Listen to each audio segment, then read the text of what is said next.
Little known fact that St. Patrick died in the 5th century, but we didn't celebrate St. Patty's Day for like 12 centuries later. Did you know that? So, was he like one of those little Irish little... Was he a leprechaun?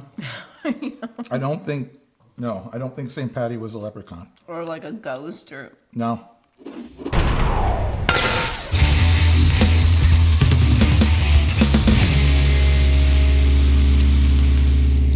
Happy St. Patrick's Day. It's my favorite, one of my favorite. I think it's both of our favorite, like one of our favorite holidays. Even though they don't have it as an actual national holiday here in the U.S., they really should. It is over in Ireland, though. It's the one day that I'm Irish.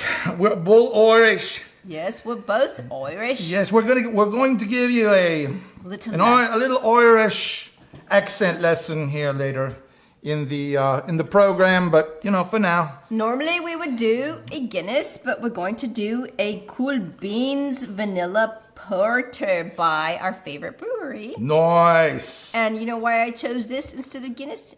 Why? This is 8% alcohol.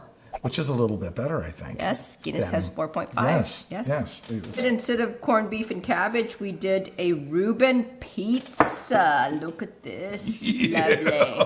Lovely. Looky. It was a little bit of a contest. Wait, we're gonna fight for some time on the Look on the how camera fluffy there. my pizza is. These are gorgeous. Yes. Beautiful. I mean, they turned out, at least they look, pretty damn artisan to me, right? Yep. Okay. You want to pour some of your beer? I am. I'm going to pour it right now. And we're going to go through a little bit of what we put on these pizzas and the whole process that you went through. You want to go through that, Terry? Sure. First of all, I chilled a bottle of cold water because this recipe calls for cold water about 40 degrees. King Arthur bread flour or double zero, whichever you're using, you only do like a teaspoon of the dry yeast. You don't want the instant yeast. A little bit of salt and mix that all up. A little bit of olive oil. Then you start putting the cold water and then you mix and you mix and you mix and then you knead the dough. You knead it, you punch it, and you punch it some more, and your aggressions go out in the pizza and it makes a great pizza the next day. You refrigerate it overnight. Next day, you don't knead it, you just stretch it. Because there's air in the dough, that helps it fluff out. If you see our veggies, you'll see how fluffy it turned out. I made my own special sauce because, you know, Reuben has Thousand Island dressing, but it's too sweet. So I did Thousand Island dressing, some spicy horseradish mustard, mix those together, lay that down on the dough instead of tomato sauce, and then you spread a little bit of the mozzarella cheese or Swiss cheese, and then I did some drained sauerkraut, and then some special corned beef, and then more mozzarella cheese on top, and it's the greatest delicious. This is like the best recipe I have found. Ben did Swiss cheese on his. I did a little bit of basil too. I did a little bit of the same kind of thing, but I saw that her pizza was not really filling out the way that I like, so I said, you know what, I'm gonna have to do my own pizza. We were just gonna do one, but I decided I wanted, you know, and plus I wanted some Swiss. Now getting around it, I had to do my own. So I took the dough, I spread it out, and I thought Terry was putting a little bit too much crust on her dough. So I spread it out a little bit more thinner, tried to make it a little bigger, and got some of that sauce, some of that special sauce Terry made up. And I added Swiss to mine because Terry doesn't do so well with Swiss cheese. For some reason, she's good with mozzarella, but not with Swiss. So I had to add some Swiss to mine. And then the sauerkraut, of course. So I thought it would be better for the sauerkraut to go underneath because if it's on top, it might burn and kind of get nasty. And then I put on the meat, which was the corned beef. That point cut corned beef that she cooked the day before, yes, and chipped it and kind of sliced it all up into little chunks. And then the mozzarella on top.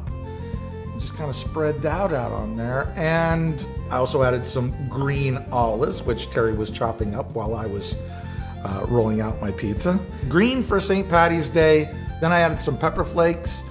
Just to give it a little bit of spice, and then just to experiment around. I didn't know, maybe some Cajun seasoning.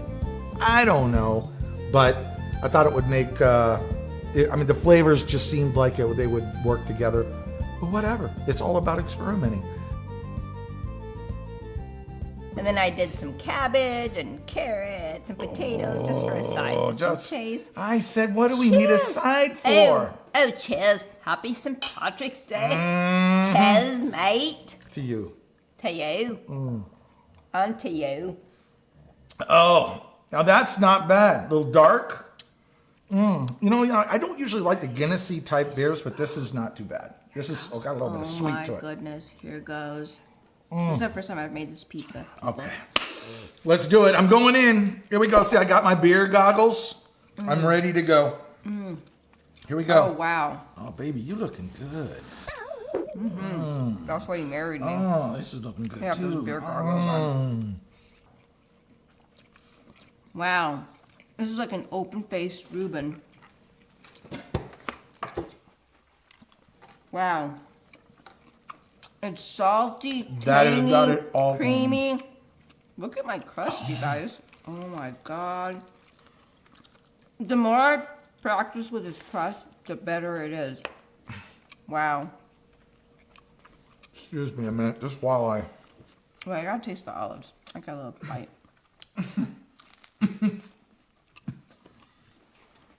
Delicious, huh? I can't get over how good that is. It's spicy. Now, I did add some spices. I had some peppers and a little bit of Cajun seasoning to mine just because I wanted to have some fun. Do something a little bit different. Experiment around. And some green olives. But it's got just the right amount of sauce, and it's got like this tanginess to it from all the stuff that you put in, the sauerkraut and all that. Yeah. And the salty is just perfect on this. And it's just, I want to invite my friends over to eat this. It's so delicious. It's just mouth-watering. I'm going to add some spicy mustard to mine. Maybe a little bit of cabbage. oh my gosh. Oh my gosh. Let's see. Let's try that out.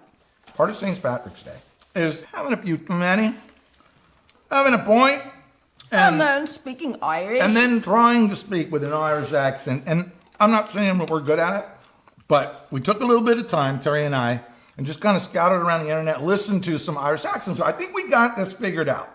Okay, I think we've got the code figured out, and we put it together a little cheat sheet. This is something that we made up ourselves, right? You can see it here. It's a little cheat sheet. Like, take a screenshot, and you'll see that I is pronounced Oi. oi, right? I love you, friends. Oh, I love this pizza. Okay, R is air, right? So I don't love care. you, I didn't friends. care. Friends. I didn't care. So anytime you hear ow, it's like an A, like a long A, like I'm Ada here. I'm Ada here. Okay, it's all about it, And then the O and the U are like an oo. So you don't go home, you go whom. You go whom, you go, oh. So I go up out the road to, I'm messing this all up. But trust me, this works if you start putting sentences together that have... I'm all about not going to wake And and, if you just coming home and drinking beer. How's that, mate? Not too bad, except mate's like Australian, you know. You got to know how also, like, if you're just completely screwing it up like we are, then I've got the cheat code for it. Just start everything with oi laddie or lassie, depending upon who you are. Oi laddie, and then everything you finish. Oi, laddie, this Oi, meal laddie. is so delicious. That's right, and then finish it up with you bastard. You bastard. Yeah. Oh. Oi laddie, I love my food here. You bastard. Okay, and then by that time you're a few drinks down, nobody will give a damn. You'll sound just like... Oh, yeah, laddie. Happy St. Patrick's Day. You bastard. You bastard. There it is. You right bastard. There. That's the cheat code.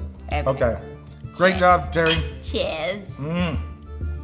Friends, if you like the show, subscribe and ring the subscription bell below.